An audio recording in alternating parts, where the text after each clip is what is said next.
Hey, welcome back. Thanks for being with me again.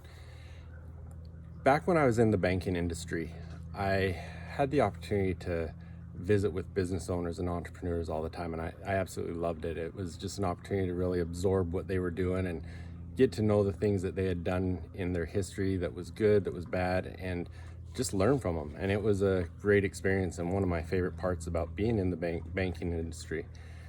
And there was one individual that I really had a lot of respect for and really just loved the opportunities I had to sit down with him and talk business and learn from him.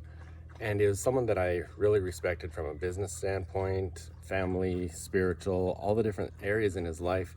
And I still do to this day, very much so. But there was one day that we were sitting in his office, and he had a building company at the time, and he had a catalog on his desk of some manufactured stone. And he says, why don't you figure this out, how to do this? And that's changed the last 15 years of my life. We ended up partnering and creating a company called Kodiak Mountain Stone, and we're still doing that today. But throughout that time, I've had the opportunity to continue to learn from him and be inspired by him, and a lot of those things, there's been a lot of times that I've just had to call him up and say, hey, this is the situation I'm in, what would you do? Or there's just been a lot of times that I just needed one of his pep talks. But what I want to talk today about is mentors. And he was a great mentor to me and continues to be to this day, and in a lot of different areas of life. When we're looking at mentorship, I think we can have a number of mentors in our lives, and we can have them for different parts of our lives. You can have a mentor in business, you can have a mentor in sports, you can have a mentor on the spiritual side, you can have a mentor on your family side, whatever you need.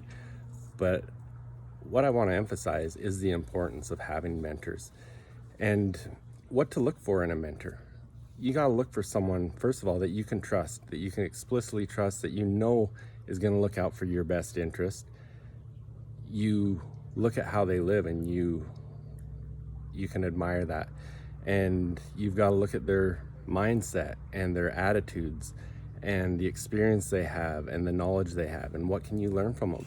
And I guess number one is their willingness. Are they willing to be your mentor, and what it's going to look like?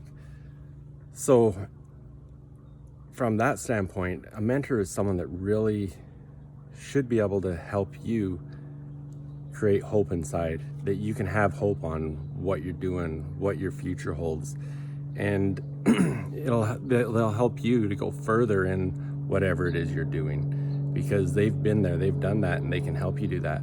But I also want to talk about not only finding a mentor that way, is the other ways you can find mentors, because the reality is your mentor doesn't even have to be alive.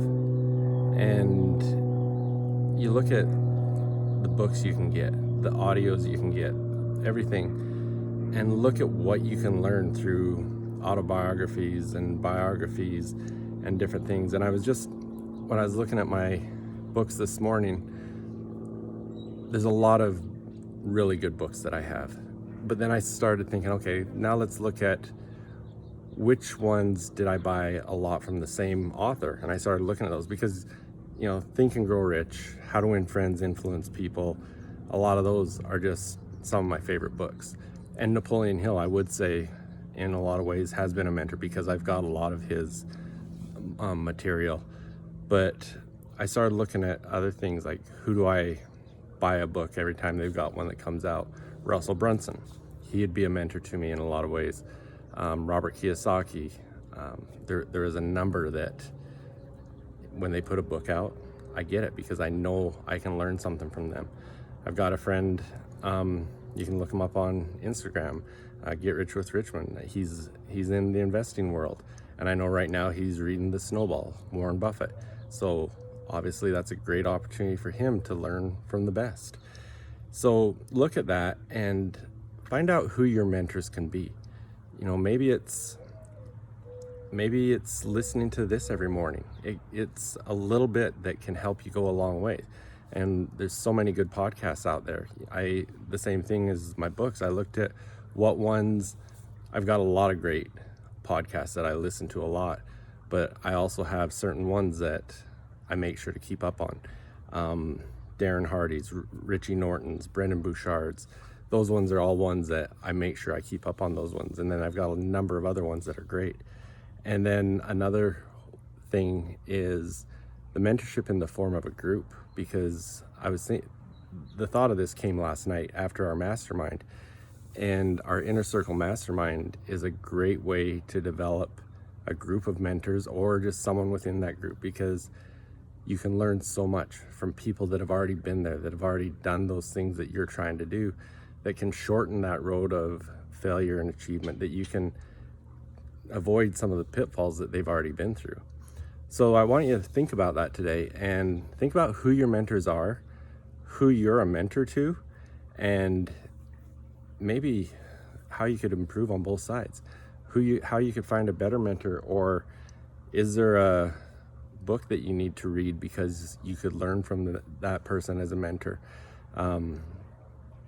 Thinking about autobiographies, and probably one of my favorite is Titan, The Life of John D. Rockefeller. I think it's about a 700-page book, but the thing I remember the most out of that from a business standpoint was he said, pay attention to the small things.